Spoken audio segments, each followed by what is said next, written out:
All right. All right. So good afternoon, everybody. Thank you for joining us today on this PMI South Florida event, our virtual Lunch and Learn. We have a history of having virtual Lunch and Learns, and we're excited today to have you all. My name is David Dreisbach, Vice President for Education on the board. And today we have a really exciting topic we're going to talk about with some experts. The title is Mental Health Awareness in South Florida for Project Managers, Resources, Insights. Why does he keep saying my speaker is not working? Oops, let me mute. All right, so anyway, it's Mental Health Awareness in South Florida for Project Managers, Resources, Insights, and Critical Projects. And we're doing this in collaboration with NAMI Miami-Dade and the Jewish Community Service of South Florida. Just wanted to give for today in our Lunch and Learn, I'm going to give a bit of an introduction. And I'm going to start that introduction. We have our president of the South Florida chapter, Marilyn. She's going to speak in a minute. And then we're going to get into the presentation. And we're hoping there's going to be some time to have some discussion. So I'm going to switch real quick to the welcome slide from the board of directors and hand it over to Marilyn. Every time I did that the other day. I had to leave and Oops. I don't know. If you could mute your phones. And Marilyn, are you there? Yes. I want to say thank you so much for joining. And this is such an exciting event. As you know, month of May is a mental health awareness. And today we are inviting two fabulous speakers are going to give us more information about this. And thank you, David and his team, make this together. Without his team, we probably will be doing something different. So I'm so excited about learning from this expert. And also, thank you so much for spending your lunch hour with us. And of course, you are welcome to eat and listen and learn at the same time. Thank you, David. Thank you. Thank you, Marilyn. And so here, I've the URL for the website for the chapter, and here are the different board members and the different roles. Definitely encourage you, if you're not already involved or a member, go to the website and learn more and connect with us. I'd like to also just briefly thank our sponsors, the Spear Group and Gravity IT Resources. And I have here an email address if you're interested in the future in sponsoring one of these virtual Lunch and Learns. We're going to talk in just a bit about a lot of upcoming events. Send an email to marketing@South Florida PMI. We'd be happy to build that relationship and have you as a sponsor. Giving a little bit of an update here. We had an amazing event last week in West Palm Beach. I'd just like to say thank you. We'd like to say thank you from the PMI South Florida to the Mental Health America of the Palm Beaches organization, and specifically Andy McCloudson for coming. As Marilyn mentioned, we've been trying to tie our educational programming this month to the important topic of mental health and its interrelationship. And so this was a great kickoff to that. And I'm excited as we get through this today to continue that dialogue. But it was really interesting. And I would say we're also going to have some of the slides and so forth out there, because there's just so many great resources that we're getting along this journey. As we look forward, we have this Saturday morning an event you're going to hear about. I see some clapping with Rosa from NAMI Miami-Dade. There's no cost to join. If you go to our website, you can sign up with our South Florida team. So there's a link there. We look forward to seeing you guys at 8 a.m. at the Miami Zoo. I'm sure Rosa will have more to say about that when we get there.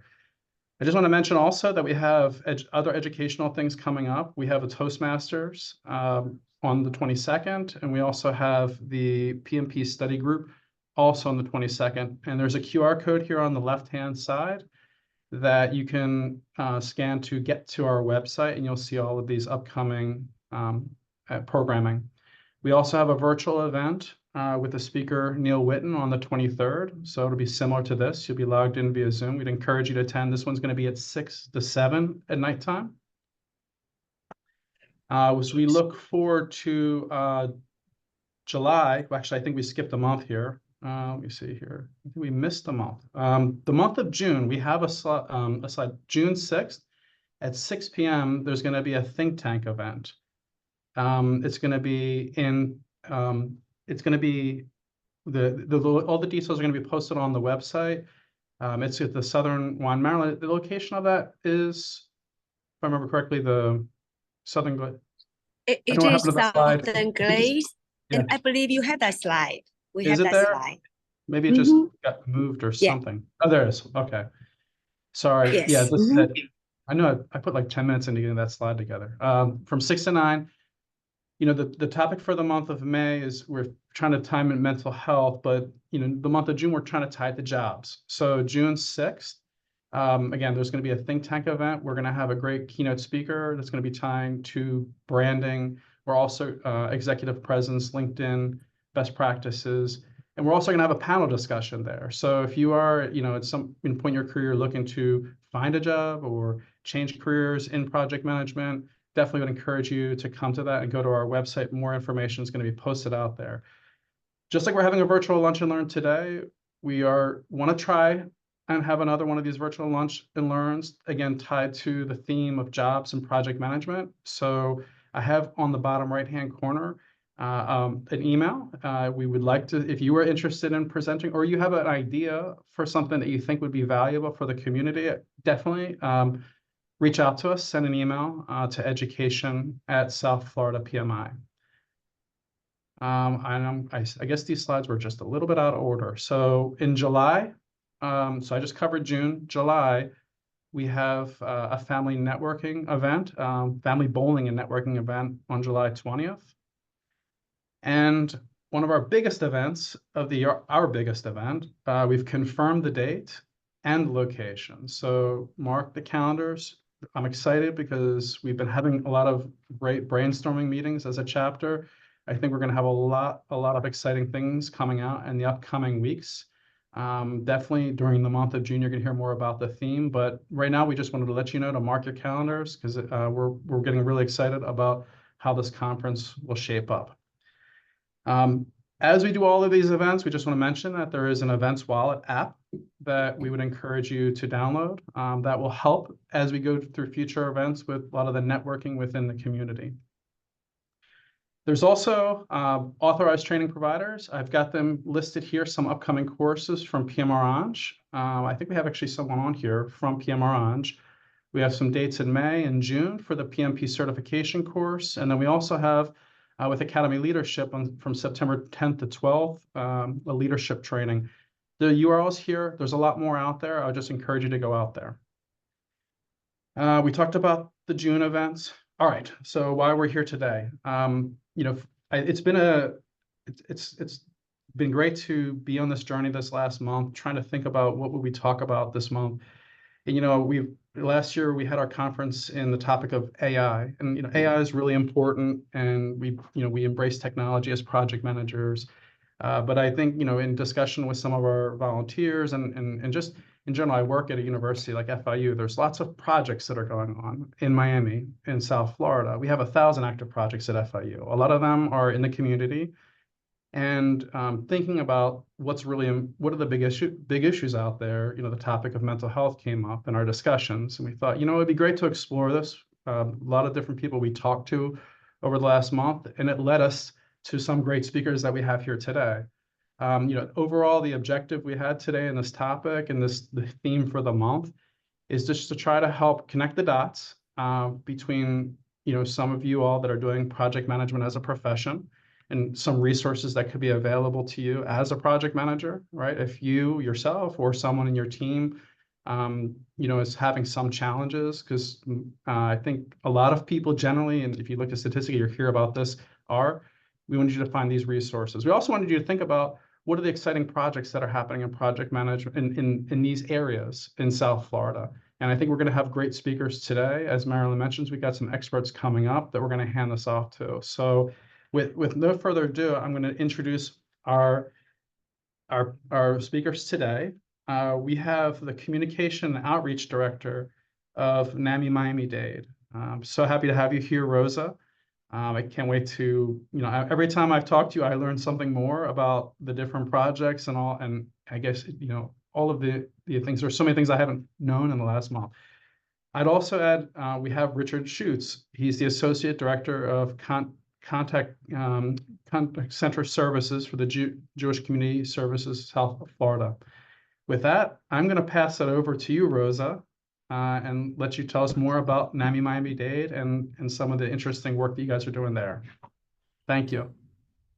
Thank you so much, David, for the wonderful introduction and for reaching out to us to allow us this space to share about mental health awareness.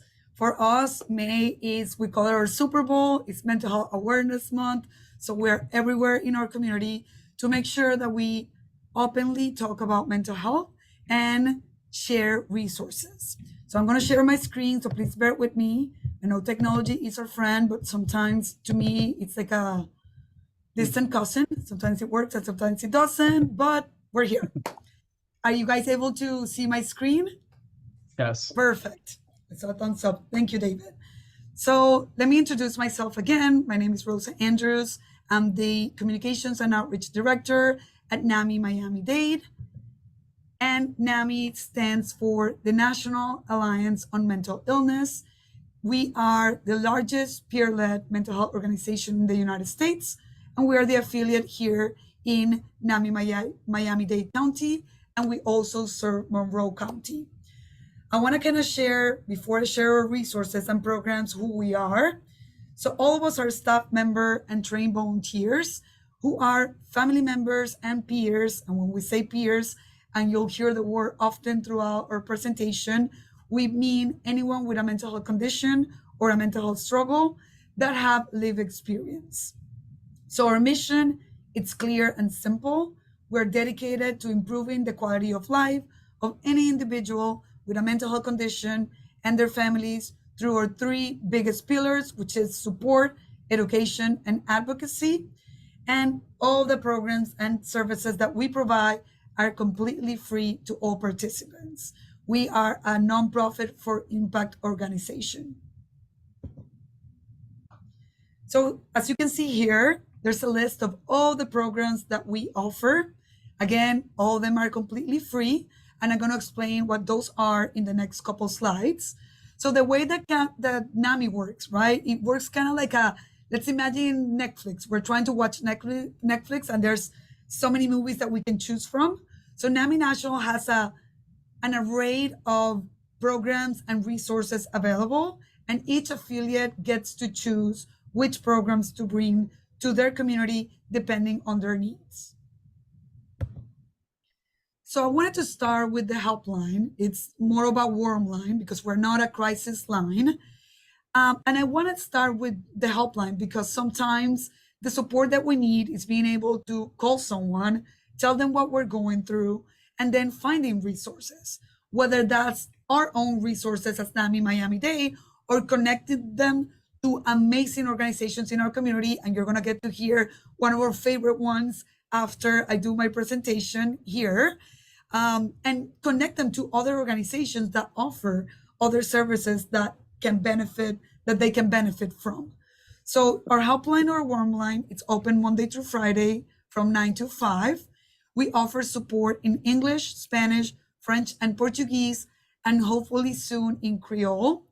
And again, the most important part about this helpline is that we can share accurate source of information about topics that are relevant in our community, and we can share our resources, but also connect you to other wonderful organizations and their resources as well.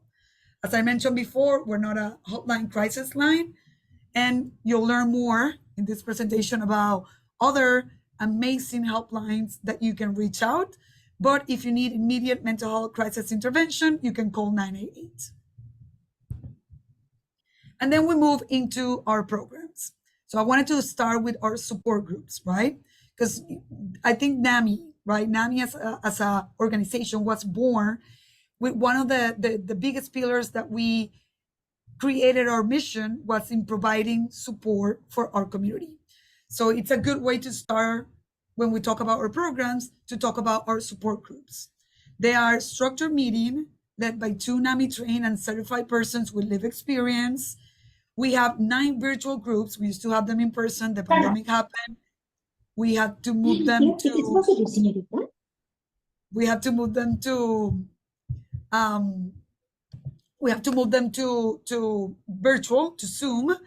And this is offered for peers. So anyone with a mental health condition or a mental health struggle, young adults, families, and caregivers of youth. No diagnosis is required to join. Like everything we do is completely free.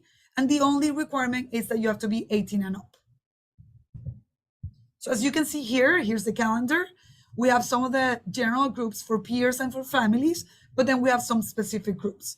For those that are specific, such as our young adult group, registration is required, but they're all free and they're all available for anyone in our community. And then we move to some of the programs that they come from NAMI National, but that instead of just providing support, it educates our community. Because we know that when we talk about mental health, sometimes it's hard to understand what mental health means, to learn about warning signs, to learn how to talk about mental health. So a big part of what we do is educating our community. So this is part of our educational programs. We have the peer-to-peer and the family-to-family. And this is different from our support groups because this consists of 8 2-hour sessions, again, taught by 2 NAMI trained and certified peer or family members with lived experience. Like everything we do is free and confidential, and it's a designated evidence-based program. We offer those in English and Spanish. If you go to our website, and I'll share how to look into our website and join some of our programs, you'll see when they're happening, they happen throughout the year.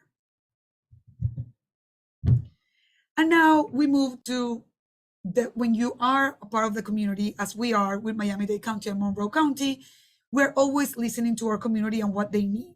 So many people in our community reach out and let us know that sometimes they don't feel comfortable joining a support group that has a lot of people in it, right? Not everyone in a group setting. So we brought this mentoring program, which is peer and family mentor, but it's one-on-one sessions for any individual affected by a mental health condition and their family members. And this program is run by individuals with lived experience that they're working towards the Florida Certified Recovery Peer and Family Specialist certification. And you can have this program 1 hour a week for up to 6 months, completely free. And then I wanted to share about, this is one of my favorite programs. I love everything that we do and all of our programs here at NAMI Miami-Dade, but Ending the Silence has a special place in my heart. This presentation has 3 different modules, one for middle and high school students, another one for family members and loved ones, and another one for staff that work with youth. So in this one, it's a presentation and we talk about what is mental health, what is not, warning signs, but what makes this presentation special, and you can see the shift when we're doing this presentation, is when we bring a youth presenter. And we do it every time we do this presentation.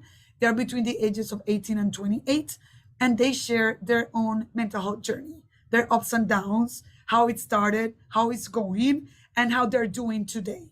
And that's when everything clicks. So this is a wonderful presentation. And again, all the resources that I'm sharing, I know it's a lot, please feel free to reach out and we can take it to any organization that you think might benefit from this. With that, we also have our suicide awareness and prevention training called QPR, Question, Persuade, and Refer. Like everything we do is evidence-based, but this one educates on early recognition of warning signs of suicide. Of course, it talks about mental health and mental health awareness, but it provides strategies that can offer hope, right? We can create a community of gatekeepers that can get the training to help save a life, recognize the early warning signs, identify those risk factors for suicide, and again, develop that community while providing, like everything we do, national and local suicide prevention and awareness resources for referrals. We're also part of CIT training for law enforcement. The focus of this program is to improve the crisis response system, advocate for needed services, and strengthen partnership across the community. Research shows that communities that prescribe to the CIT program model have higher success rates in resolving serious mental health crisis situations. So we participate once a month in the CIT training for our law enforcement. And always advocating, right? I said it before, we provide support, education, and advocacy. We're part of the Advocates for Mental Health South Florida and Florida Mental Health Advocacy Coalition. Any chance that we get, we're advocating for mental health, to end the silence and to break the stigma around mental health and create mental health awareness. And then we move to our signature events. And our signature events, again, we do the signature events in order to reach out to the community, provide support, provide education and advocacy. So the first event that we have is the South Florida Suicide Awareness Conference. It already happened back in April, not March. Last year was in March, this year was in April. And David was there. And, you know, we had an amazing conference that we invited someone, an amazing keynote speaker that lost 2 family members that died by suicide. So he shared his story. We educated our community. We brought experts throughout our community from other wonderful organizations to be able to educate ourselves about suicide awareness and resources. And it was a wonderful event. And then this Saturday, and I know David mentioned it briefly, and you're part of it, you created a team, we're so excited to have you, is our Mental Health Awareness Walk, and I will talk more about it. And in October, we have Real Minds, which is our Miami Mental Health Film Festival. Again, all the events that we do is to educate our community while providing resources. So let's talk about our Mental Health Awareness Walk that is happening in 3 days. We're very excited. And what's really important about our walk or any event that we do is the fact that it's not only us sharing our resources. We have more than 50 community partners that are going to be there with us together because we can't do it alone, sharing their own resources. Everyone in our community walking together for mental health, talking to each other, sharing their stories. We are celebrating the fact that we are a community, that we all have mental health, and that together we can find help, find hope, and that we don't have to go through this mental health journey alone. Of course, we'll be there. We'll have an outreach table with all of our resources. But again, more than 50 community partners will be there too, sharing their resources. And this year, it's going to be at the Zoo Miami. Registration starts at 8. It's completely free. I know we have amazing teams such as this team that we are actually meeting today that are helping us fundraise, because again, everything we do is completely free. But if you want to share with anyone in your community, they can attend for free. They can do their own teams if they have, you know, a special story, a family member, or they themselves consider themselves peers and they want to share their story. It's a day of community, of everyone together, of connection. We would really love to see all of you there, and we're very excited about our walk. So again, then we move to the Miami Mental Health Film Festival. It was our biggest signature event back in 2016. When the pandemic happened, we had to stop doing this event, but we're back. We're having it again this October, and it's our film festival that features 6 to 8 short narrative films around relevant mental health topics in the film industry. And we will have a panel discussion. We'll bring the film directors, mental health experts, and again, provide resources. So I know that's a lot of information. I'm going to skip to that slide. A lot of information that I just share. But what I want you to take away, if anything, right, from all this presentation and everything you're going to hear today, is the fact that you are not alone. There's support. We all have mental health. It's the same as physical health. There are many resources in our community. NAMI Miami Day is just one of them that you can reach out. You can reach our helpline. You can reach out to our support groups, to our educational programs. But there are many, many amazing organizations providing resources for our well-being, for our mental health. and we need to be able to talk about it, to open the conversation, and we're here for you. So I know David mentioned it, but if you have any questions at the end, I'll be here. I can answer some of those, but I hope to see all of you at our walk, and I hope to see you attending our support groups if you need to, reaching out to us and sharing with friends and family. So thank you so much for having me and for giving me this opportunity to share our resources, who we are, and what we do. Well, thank you so much, Rosa. Yeah, I think just for me, listening to this, I mean, I learned, like I said, I learned something new each time. I think there's a lot of resources that are out there for people. We just wanted people to be aware. Definitely would encourage people to join the PMI team, and hopefully we'll see everybody on Saturday morning. And you mentioned that there was the Suicide Awareness Conference. I did attend that by chance. I found out about it, and that's where I met our next speaker, Richard Schutz. I will pass it over to you. Do you want me to share my screen, Richard? I have your slides. Or I do you want? I can connect over right now, but again, good afternoon Yeah. at this point to everybody. It's such a pleasure to see everyone on this call, and again, just shout outs to Rosa and her team at NAMI. Within our organization, I can't tell you enough of seeing the growth of that team over the years and just seeing the impact that they're having on our community. So again, I would highly recommend you joining in on Saturday. And if you're not able to jot down the information of NAMI and take a look at their website, there's so many resources, so many rich resources that, again, similarly to the program that I'll speak to you about today, and we can't afford our community to not know about these different types of things. It's very much needed, and we'll talk a little bit more about how we collaborate and work together for the betterment of our community. So let me go ahead and share the screen right here. And while you're getting that open, I just think, just to connect some of the dots here, you're going to talk about this, but I think, the dialogue that we have with you is going to be interesting, and the questions that come afterwards related to some of the projects that you're working on in the community. So we definitely will have time for questions at the end. But with that, I just wanted to pass it back over to you again. Great. Can everyone see the screen right now? It should be our JCS logo. All right, awesome. So yes, my name is Richard Schutz. I'm the Associate Director of Contact Center Services for Jewish Community Services of South Florida. One thing off the get-go is a lot of people think that we're just here for the Jewish community. We are here for everybody within our community. So we cover Miami-Dade and Monroe counties. So it doesn't really matter your age, socioeconomic background, your gender. We are here for every single person in our community. So JCS, we do have a variety of different programs that help out the community. I just kind of quoted this from our website, again, over 100 years old, but we really help out everybody. There's programs in regards to in-person counseling sessions, to case management. We have Holocaust survivor programs. We have a kosher food bank. We have a lot of things that tie into mental health. And since the topic of today is mental health, we wanted to really hone in a little bit more on just two phone numbers. And that's what I'm going to be talking about today. There is 988 and 211.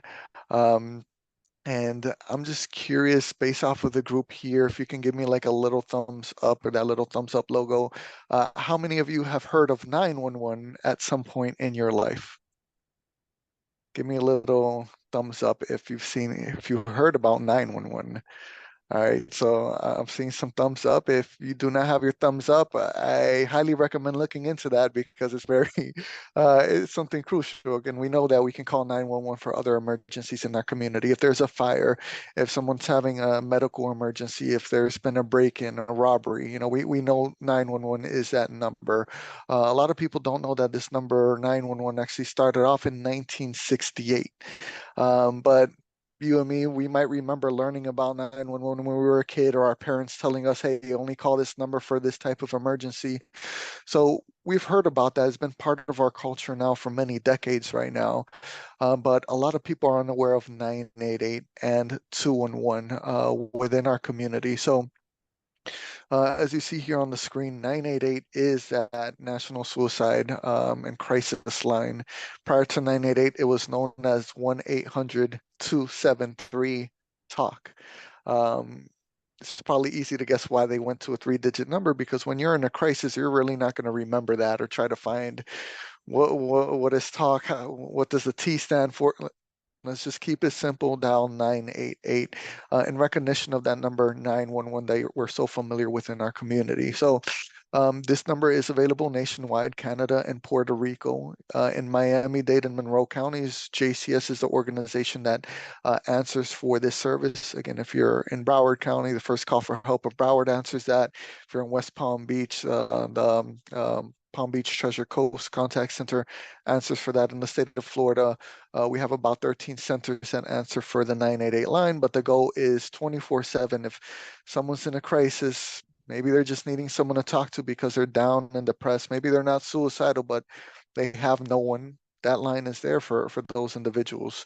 If it's someone saying, hey, you know what, I'm thinking of overdosing on these pills. I have a gun. I'm considering that. I'm considering jumping off of a building. Whatever the case is, we're here to embrace that conversation. There is a lot of stigma in our community about mental health, especially with suicide. So we're really there, ready to embrace that conversation with them. You might see in movies, just TV shows, a lot of people say the word commit suicide. The phrase that we're using right now, because commit is kind of like committing a crime, is die by suicide. There's a lot of people that are wanting to die by suicide or having thoughts of suicide, and sometimes they don't want to come out and say it. So it's up to us to really say, hey, it's okay to have this conversation. Someone might say, I'm thinking of doing something dumb, or I'm thinking of not being here anymore. We embrace that by saying, I hear that you said that you're thinking of not being in here anymore. Are you referring to suicide?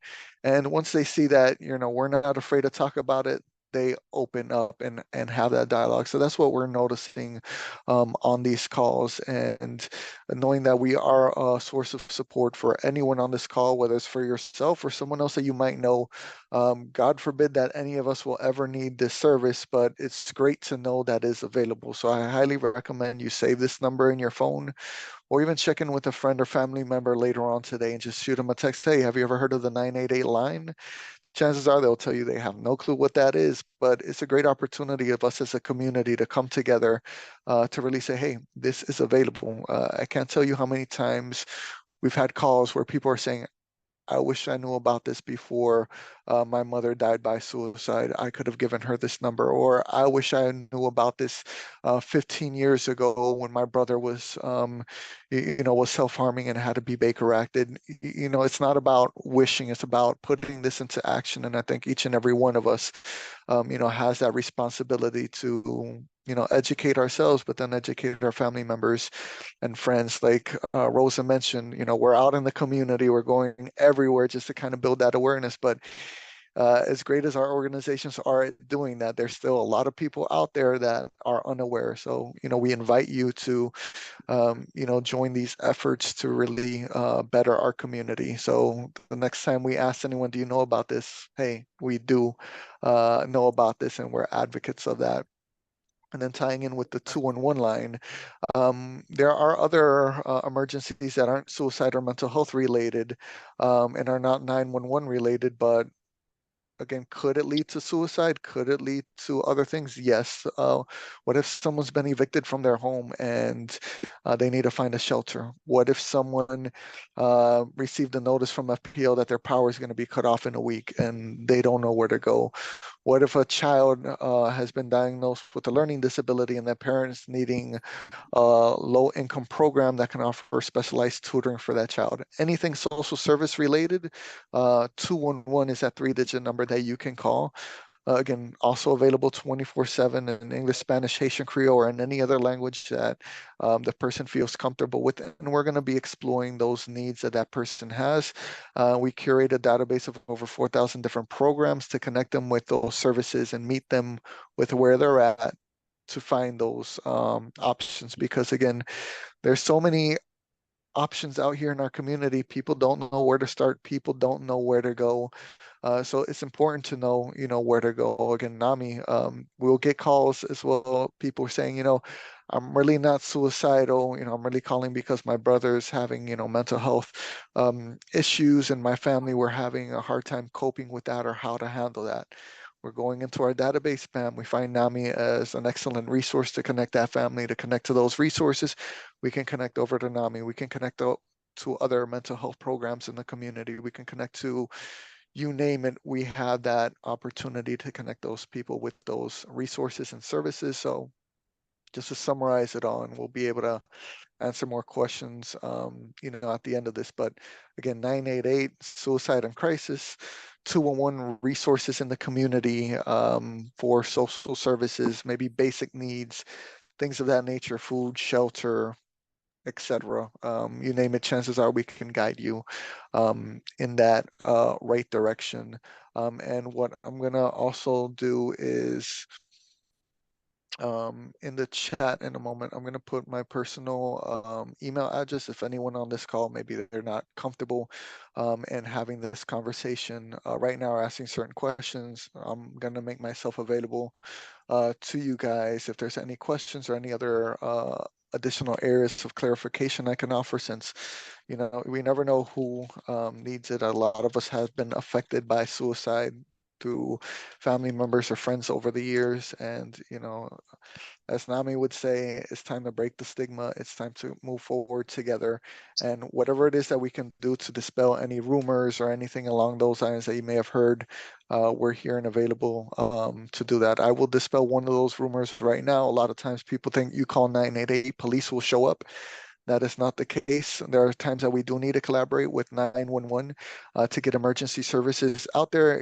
If we feel this person is at imminent risk at this point in time, maybe they've overdosed on pills, maybe they're bleeding, maybe have a rope around their neck and they just kicked the chair. Whatever the case is, we need to assure everyone's safety. But in the state of Florida, around 95 to 97% of all calls, and we're talking of tens of thousands of calls that come in a given month, we're able to de-escalate where law enforcement is not needed to be there. It's just a simple conversation between two human beings, just to hear that story, hear what that one person is going through, and be there for them in that given time. So again, if there's any questions, I'd be happy to answer for that. I do see one question in there from Patricia. It's both these lines are available nationwide, Canada, and in Puerto Rico. Just that JCS answers them for Miami-Dade and Monroe counties. I'm seeing another question here. Can people make the call on behalf of someone else who is struggling? If yes, how's it handled to reach the family member or friend that needs help? So that's what we call third-party callers. What we usually, the counselor would ask, let's say, for example, I'm Charlie and I call in the line and I'm worried for my brother, Mark.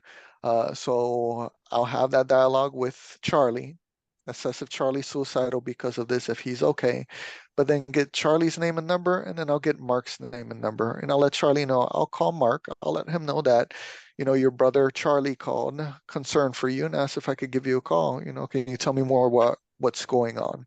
So if Mark is willing to have this conversation, we'll have a whole dialogue with them, again, maintaining confidentiality. Or if he doesn't want to have that conversation, we can't force that, but we definitely can, support anyone who doesn't feel comfortable having this conversation, using 988 as that platform to help out that loved one in need. Well, thank you, Richard.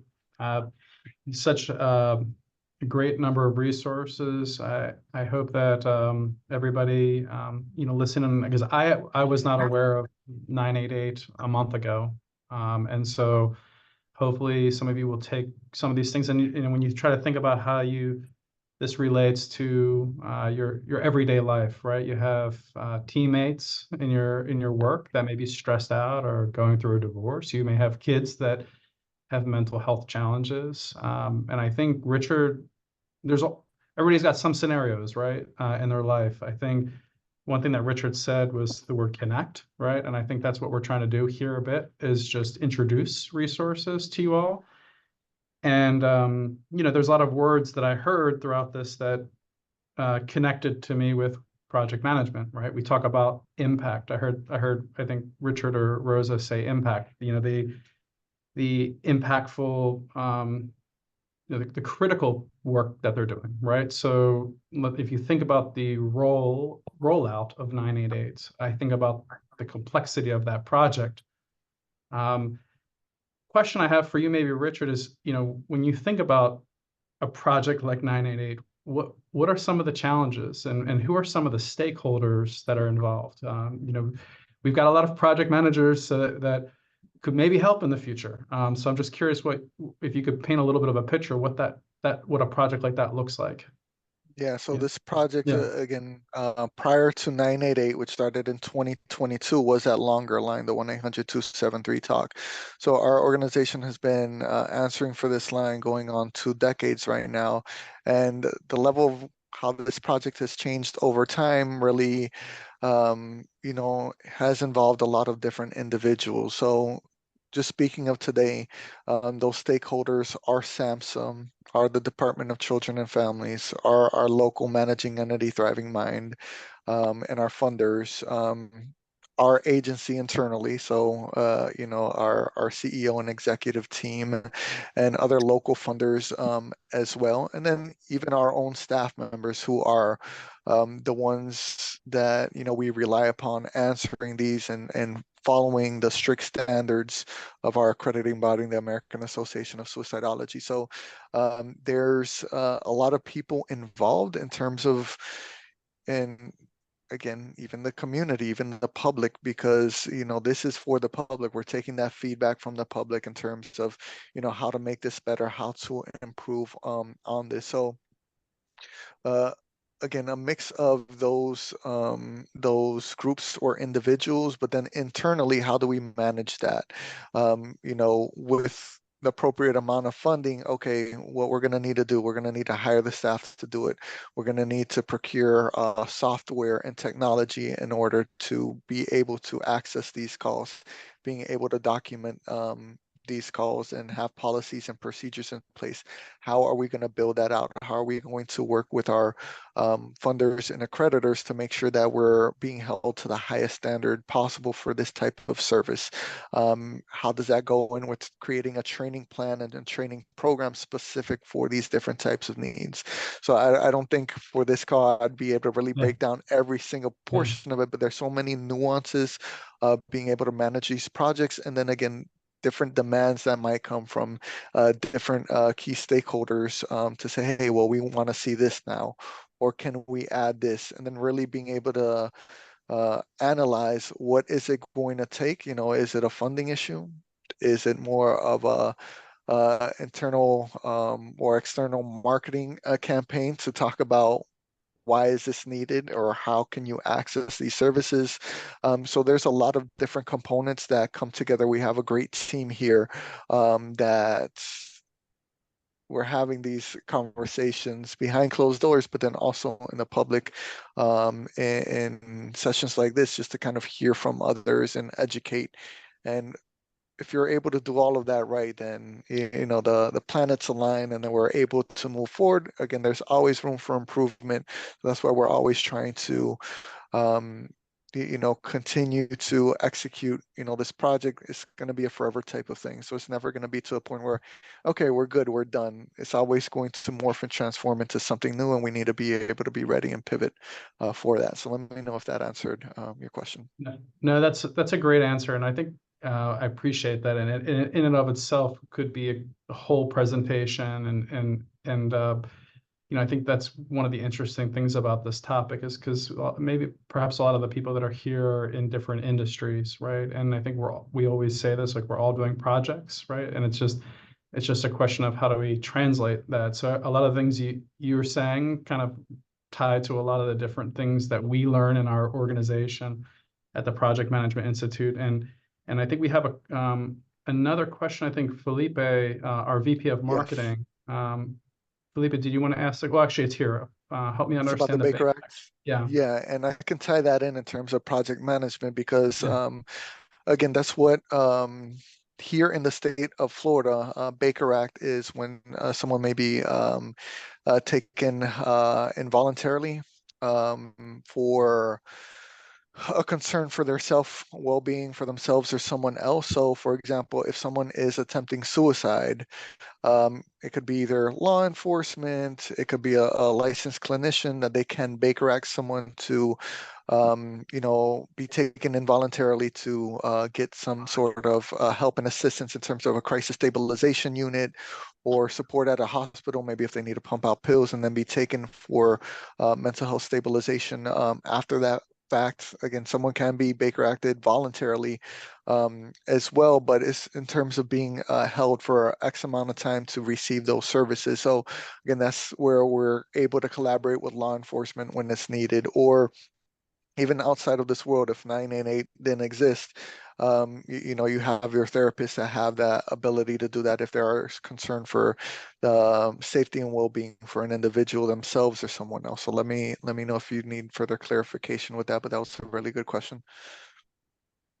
Yeah, and a question, thank you, Richard, and thanks for the question, Felipe. And I'll open up for more questions too, if people wanted to unmute themselves in a moment. But one thing I've thought about a lot in this is communication, and how I've learned a lot about the communication aspects of this and even preparation. And I think Richard, you mentioned the word that commit suicide may not be the appropriate word when you're speaking with people and just being aware. So I think, I don't know, maybe Rosa, is there anything you'd like to say maybe about how important communication is in this topic, especially for someone that's a project manager that is talking with someone that's maybe not responding, or they can tell is stressed? Is there anything that you'd like to say about that? Yeah, sure, Richard. What a wonderful presentation. That will be my first. It's so, the information and the resources, and the reality is sometimes our community doesn't know. So it's good to kind of, again, it goes back to educating our community and ourselves, because things change. And one of the things that have changed throughout the years is the way that we communicate around mental health. The words that we use, including, David, you just mentioned, we don't say committed suicide, right? We say die by suicide. So language really does matter when we talk about mental health and when we talk about everything else, right? The way that we communicate an idea, even as project management, right? It can make or break our project. The same goes with mental health awareness. The way that we talk about mental health can open up the conversation or make someone feel unsafe and unheard, and they're not going to be able to reach out for support and for help. So, I always use this example here in Miami. I hear it all the time. Sometimes we have a beautiful blue skies, the sun shining, and then it just starts to rain from 1 minute to the next. And I hear a lot of people saying things like, oh, the weather in Miami is so bipolar. So I always like to, again, language matters, bring it back to imagine, right? We know that in 5 people, out of 5 people, 1 has a mental health condition. If you're doing that or using that stigmatizing language, how are you going to make someone else feel if they have a mental health condition, if they have a mental health struggle, if they have suicidal thoughts or suicidal ideation, right? So again, it really does matter the language that we use and how we can communicate with our teams, with our community, and with our family members. Thank you. In learning more about this, I had spoken to one of our faculty member at FIU. He's an expert. His name's Dr. Mark McGowan, in dealing with people that have just experienced a mass casualty situation. And he brought up the word triggers. And I had never really thought about that word too much. And I think that is another important thing, is people could get triggered by different language. So just being aware of that was just something I learned over the last month in preparing for this. I think one other sort of, to me, big question about all this is, with all of the people we have on, some of them, are full-time jobs and so forth, that they want to get involved and want to make a difference because they're personally impacted by something, or they want to advocate, or they want to just get involved. So I'd like if you both could maybe give your sentiments on how someone that's maybe busy but is passionate about this topic can help out. So I don't know if you start with you, Rosa. That's a great question, David. And we know that sometimes we're really busy, so we can volunteer in person or kind of become a member of our organization, but talking about it, and I always go back to this, sharing, the sharing about our struggles, the having that safe space to talk about mental health and providing that safe space in our organizations, in our community, with our family members. That's the first step. And it is a very powerful way to provide resources and support to anyone that needs it. And I think it starts there. So from this presentation, and we're so grateful that you gave us this opportunity, it's taking these resources, and I see it in the chat, people asking, can we see the recording? I want to share this with our community and with the youth and with our kids, sharing the resources, sharing what you learned today, and talking about mental health. That is a huge help, and it really does provide that beginning steps to end the silence and break the stigma around it. But if you want to get more involved, you can always visit on our end with NAMI Miami-Dade. There's many different opportunities for volunteer. We are a volunteer-run organization. We can't do anything without our amazing volunteers. So you can always kind of either, whether that's outreach, attending our events, helping at our signature events, or becoming, if you have that lived experience, one of our facilitators from our support groups or educational programs. There's so many ways to support. But again, the first one that you can do right now is being open about your mental health struggles, having those conversations, and sharing the resources that you learned today. And before I pass it over to Richard, and then we'll open it up, I know there's a couple other questions in here. To answer Corey's question, we will save this recording, and we will send out more information about where we're going to record it. I think it'll end up in a few different places, probably YouTube, a couple different places. So we will send that out later, including the slides. Richard, to you, that question about how people can help out? Yeah, I think Rosa was spot on in terms of speaking about this, helping us break the stigma and having these conversations with each other. It's so valuable when people just have that knowledge, and I think this ties in with Corey's question in there, and at least for the 201 and 988, and they're putting these numbers on the back of school IDs. So that's something that's been happening recently in terms of making sure people are aware of that. But the most time-effective thing that anyone can do is just sharing information. If you're on social media, share it, share these events, share the walk that's happening on Saturday, share, information to, hey, if you didn't know about 988 or 211, look into this valuable resources that we all should be aware of.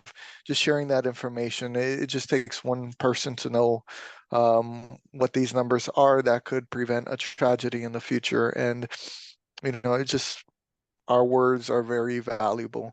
And I believe each and every one of us, we have people that trust us, people that look up to us or work with us, using your voice to really amplify that. So just definitely adding on to what Rosa shared.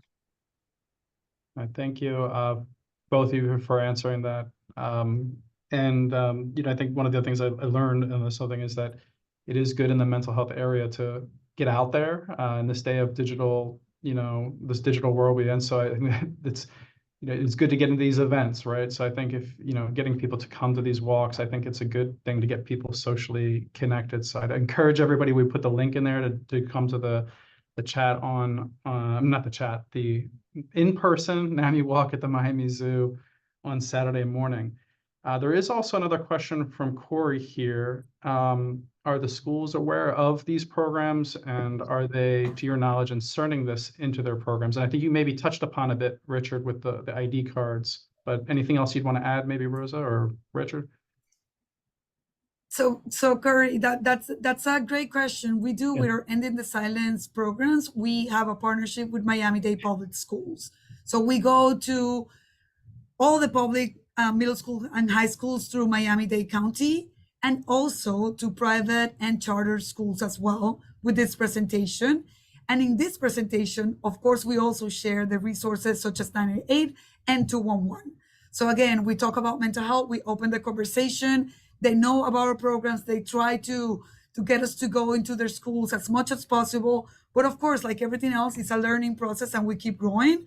We want to make sure that we reach every single school, every single year. So that's our goal. And we keep adding those presentations to be able to open the conversation and oftentimes to work together with the public school system to get them resources too. We know that they sometimes are overwhelmed. There's a lot of need when we talk about young people, especially middle school and high schoolers. So we are working together and always trying to get better ways to collaborate to get those resources and that information out. No, thank you. I should have one of my daughters there on Saturday morning. So I think it's good to get them out there and about. I think is there any other questions that we have before we wrap this up? And if you can unmute yourself if you wanted to ask a question. And I think as mentioned earlier, Richard mentioned this, but their contact information will include in whatever distributions after this that we have. But I don't see any other questions. So I put the slide here. We have lots of different ways to connect. Our community, and I'm thankful again for you, both of you today for being on here. And thank a lot of the people that were involved in putting this together. I see Carmen on here. She helped create a lot of logos. I see Felipe, I see Marilyn. There's a lot of people that were involved in getting this event going today. But any of you that want to talk more about this, we have our website. We'd encourage you to go there, sign up for the walk, come to some of our upcoming events. We have an Instagram, LinkedIn, Facebook. And again, back to Rose and Richard, if there's anything that we can do to help amplify your message or help you execute as project management, we definitely would look forward to doing more collaborations in the future, because I think the more these projects are successful, the more a lot of projects will be successful. And with that, unless anybody has anything else, I think we will wrap it up for today. All right. Thank you so much. Yeah. We appreciate Really it. Thank appreciate you. it. Thank you. All right. Thank you. Bye. Bye.